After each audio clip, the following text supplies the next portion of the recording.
Bonjour tout le monde. Je me suis toujours dit que ce serait sympa d'avoir un jour un 5 cylindres, mais pas si c'est censé être un 6 cylindres. Bon, hier je pars pour faire des courses, je charge la bagnole et tout, j'installe le petit, je fais marche arrière, je m'engage sur la route et voyant moteur, bruit bizarre, ça sonne pas mal, mais ça sonne 5 cylindres.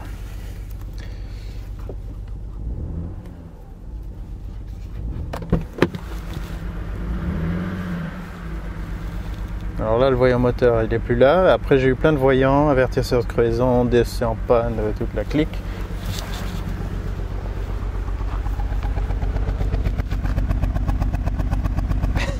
Même ces 5 cylindres bizarres, c'est limite, on dirait presque un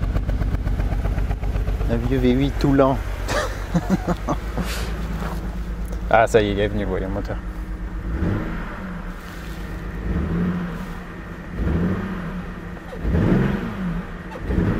Bizarre, hein? Enfin, bizarre. Pour un L6 330i. Bon, on va la passer à la valise, voir ce qu'il y a. Je suis quasi sûr que...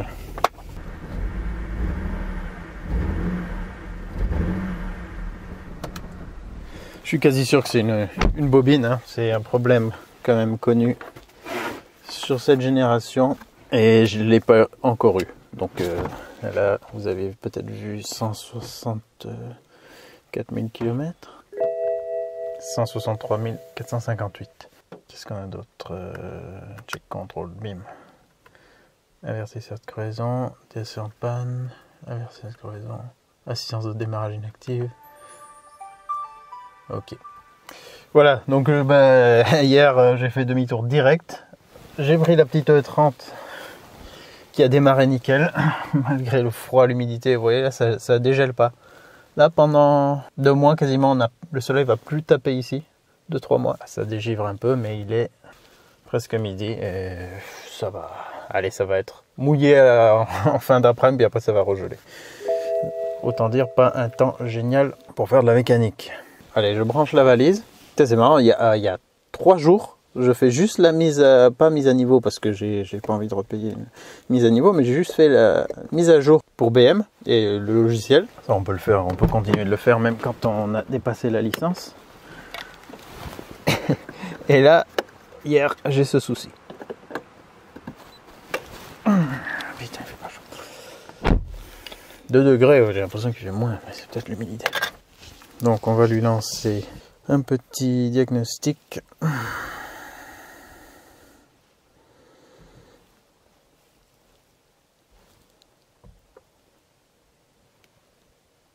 Ah voilà, il me dit quelles sont les nouvelles fonctionnalités. Ah, il me la met... Attends, non mais là t'as pas internet. Non mais là... Ah si, en fait je l'avais téléchargé et là il est en train de me l'installer. Ok. Vas-y, fais ça. Et puis ce sera très bien. Alors, c'est parti, recherche automatique.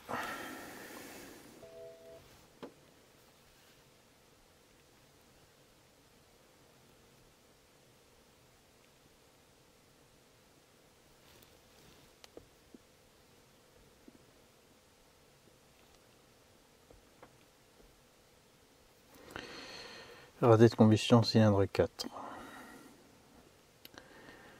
Après ça c'est historique, système ABS. Alors ça c'est à chaque fois que j'ai ce genre de défaut, ou batterie un petit peu faiblarde, ou que ça peut être un capteur ABS qui capte plus bien, ou un écart de pression trop important entre les pneus. Tout ça en gros pose problème pour l'aide au démarrage en côte. Enfin, il y a plein de soucis liés à l'ABS DSC si il n'a pas l'information de la vitesse de rotation des roues. Chose qui peut arriver aussi quand la batterie devient faiblarde. Donc, c'est bien ça.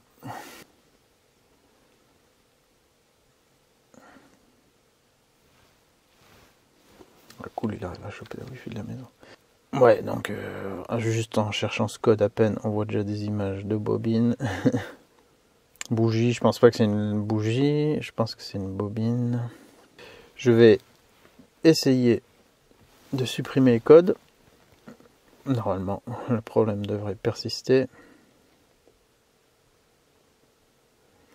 Si un 4 a telle image détectée. Voilà, alors cette tablette, enfin cette valise diagnostique me dit pas par exemple, à moins que ce code donne exactement ce que c'est. Peut-être que lui est capable de dire si c'est la bobine ou la bougie, je ne sais pas. Je suis pas un expert là-dedans. Effacer le code erreur, on va tenter. Ok.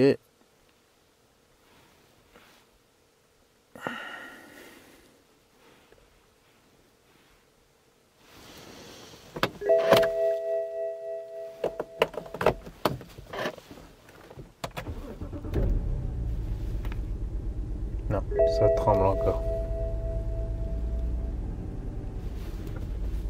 Voilà.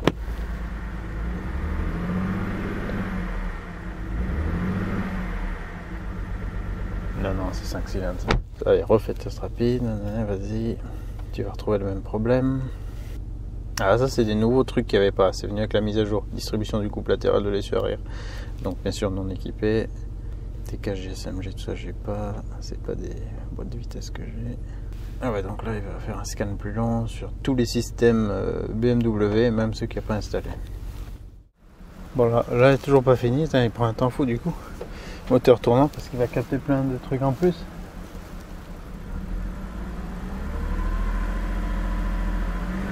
Mais c'est pas aussi flagrant. Ouais, sauf quand on met un peu les gaz.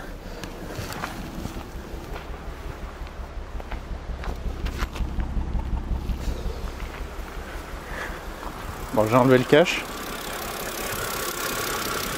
Ici, donc c'est la 4e.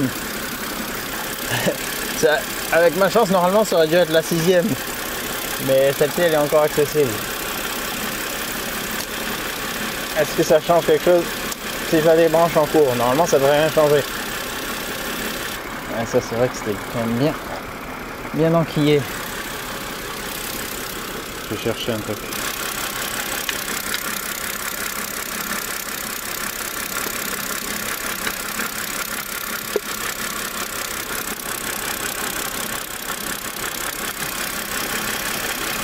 Plus sur la bougie, ça n'a rien changé en termes de bruit.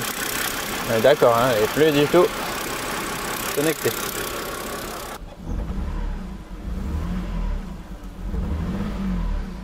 Voilà, c'est ça. Donc pour l'instant, j'ai une BM L5.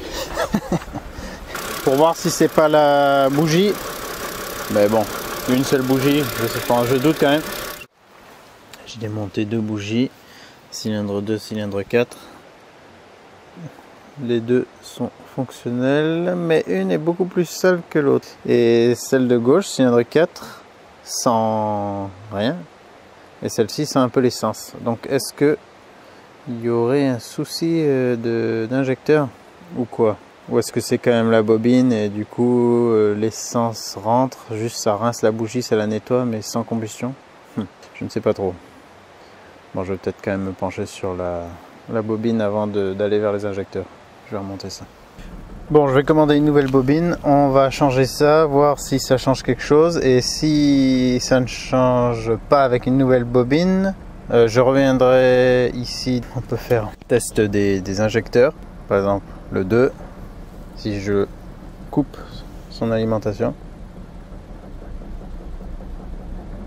Là, il tourne sur 4 cylindres, quoi. Je le remets en route. Voilà, c'est assez flagrant. Et le 4, ça ne change quasiment rien. Ça ne change rien. Un petit bruit différent, mais pas du tout pareil que grosse dégradation qu'avec le reste. Voilà, allez, à suivre. Un petit truc que je voulais préciser aussi, avant de commander quoi que ce soit, démontez et regardez bien tous les fils. Qu'il n'y ait pas eu un qui soit croqué, fondu, usé par des rongeurs, un mauvais positionnement, des vibrations, voilà, ou quoi que ce soit d'autre. Parce que si vous commandez la nouvelle pièce mais qu'en fait c'était juste le fil, ça sert à rien. Nous voici quelques jours plus tard. Le problème n'est pas résolu. J'ai reçu la bobine neuve. Elle n'a pas la même couleur, mais c'est la même référence normalement. En tout cas la bonne, peut-être pas exactement la même qu'à l'époque parce que je crois que les trucs ont un peu changé. Mais on va voir ça. Sans plus attendre, je vais la remplacer. Et on devrait être fixé si c'est ça. Ou pire. Putain, pourvu que ce soit ça. Bon, devinez quoi, ça rentre pas. Elles n'ont pas exactement la même gueule, mais quand même, c'est compatible. Celle-ci, c'était le numéro 021 504 463, que j'ai pas vraiment retrouvé. Et celle-ci, 021 504, jusque-là tout va bien, 800. Bon, ça j'ai su, ça me le donnait comme totalement compatible. J'ai comparé sur plein de sites, j'ai regardé sur RailOM. Enfin voilà, normalement, on peut carrément le mettre. J'ai essayé, ça rentre bien jusque sur la bougie. Les fixations, enfin l'espèce de verrouillage de la prise, ils sont identiques, tout va bien. Les petites broches, c'est les mêmes. Il y a juste une toute petite différence. Toute petite différence. Je n'ai pas dit que vous la voyez.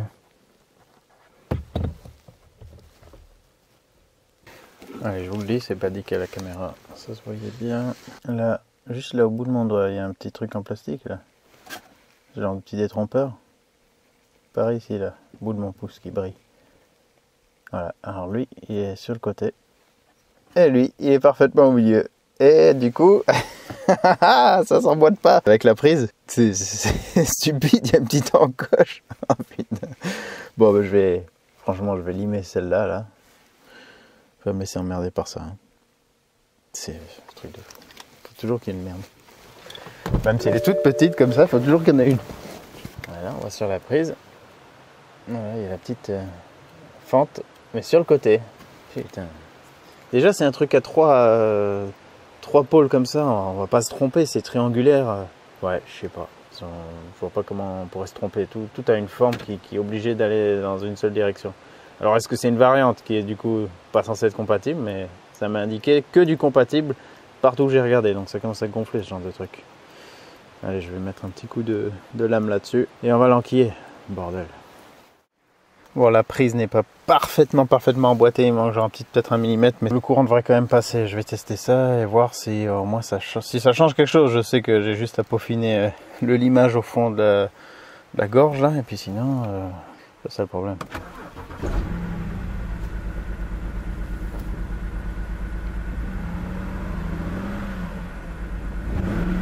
Putain, c'est exactement pareil.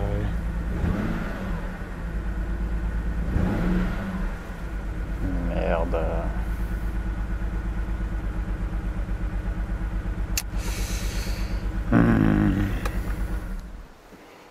Peu cool. Allez, cette fois ça s'est emboîté complètement après avoir réussi à poncer les petits bouts.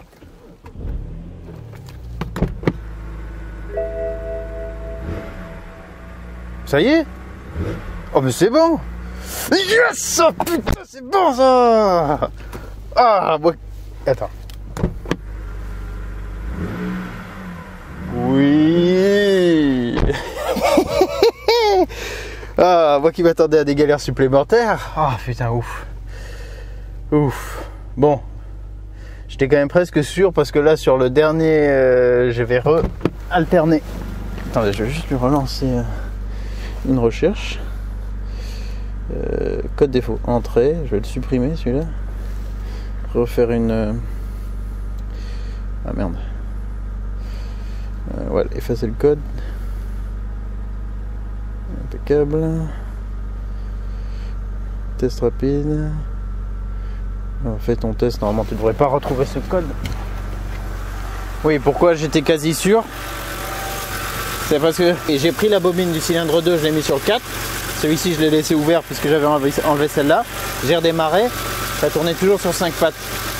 Donc c'était bien que c'était la bobine. Si ça avait tourné moins bien, alors là j'aurais dû me pencher du côté d'un injecteur certainement. Mais bon, là c'est bien passé, ça s'est bien emboîté. C'est dommage d'avoir dû... heureusement que j'avais mon petit pad de mon kit de rénovation de phare. J'en ai toujours quelques-uns en rab. Je l'ai utilisé, c'était plus de la bonne épaisseur pour aller là-dedans et enlever l'excédent de cette petite rainure. Bon, donc cette bobine elle va très bien. Je sais pas pourquoi ils ont fait ce petit détrompeur à un autre endroit. Elle tourne correctement. Ouf. Putain, l'année dernière, j'ai eu... Ah oui, avant Noël, j'ai oublié, il n'y avait pas que les phares, il y avait phare HS et démarreur HS que j'avais dû terminer la veille du départ, le remontage de tout ce bordel. Que de défauts.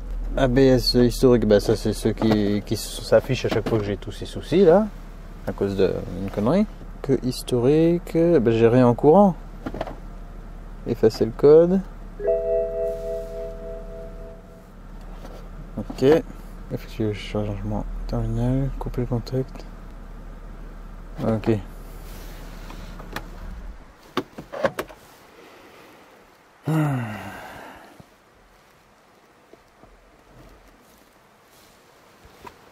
Comptez, hein, parce que là j'ai pas lancé le compte à rebours, je sais pas quand c'est que ça fera 10, dites-moi. Allez. Hop. Vous voyez des pressions bleues. Ça va, il est un peu assez réactif, souvent par temps froid, l'iDrive il est pas ultra réactif. Quoi, tu veux faire un... Le voyant moteur, alors attends. Je vais démarrer. Tu devrais disparaître. Oui, ah bon. Petit coup de check. Ok. Back in business. Les amis, ça fait plaisir. Vite. Voilà, dès le début j'ai pensé que c'était ça. Après ça m'a un peu... Enfin j'ai eu un peu des petits doutes. En ayant peur que ça vienne d'un injecteur. Aussi, ça, elle est assez poussée, elle est beaucoup plus poussée que moi. Donc, je gère pas du tout. C'est pas le tout d'avoir une bonne valise. Il me semble que c'est quand même une bonne valise. Enfin, en tout cas, elle me dépanne pour des trucs quand même que je trouve assez poussés. Mais voilà, j'ai pas du tout l'expérience qui me permet de l'exploiter à fond. Donc, parfois, j'arrive pas à faire ce que j'aimerais. Mais bon, là ça s'est bien passé, j'ai effacé mes codes, ils sont plus là. C'est top. En tout cas, problème connu sur les N52. Mais voilà, la première fois que ça m'arrive à 163 000. On est bon, c'est super. Cette bobine m'aura coûté, je crois que je l'ai pris sur Amazon pour que ça arrive vite. Parce que là j'avais pas envie de traîner. Ça m'a coûté 23 € je crois, livré. Comme ça. Donc, belle économie, je pense, par rapport au garage. Hein, n'oubliez pas, c'est en faisant qu'on fait. Si vous avez ce genre de symptômes, petit passage à la valise pour savoir quelle bobine est incriminée. Vous pouvez aussi faire la technique de les enlever une par une. Si le moteur ne change pas de comportement, c'est que vous avez enlevé la bobine défectueuse. Si le moteur change de comportement, c'est-à-dire tourne sur moins de cylindres, c'est que vous avez enlevé une bobine fonctionnelle. Voilà. Ça, c'est un petit test qu'on peut faire facilement sans valise. Et je pense que juste en remplaçant la bobine, j'aurais pas du tout eu besoin d'effacer quoi que ce soit comme code. Enfin, ça serait parti tout seul. Voilà. Bon courage si vous avez ce genre de galère. Joyeuses fêtes quand même si cette vidéo ne sera pas vue par tout le monde au moment des fêtes, mais peu importe. C'est fou, hein. Putain, toujours une galère juste avant. Incroyable. Allez, l'essentiel, c'est que ça soit résolu pour pas cher. Je m'en sors bien, même si je déteste devoir entamer une pièce neuve, devoir la bidouiller, mais bon voilà, on se débrouille comme on peut. À bientôt, au revoir.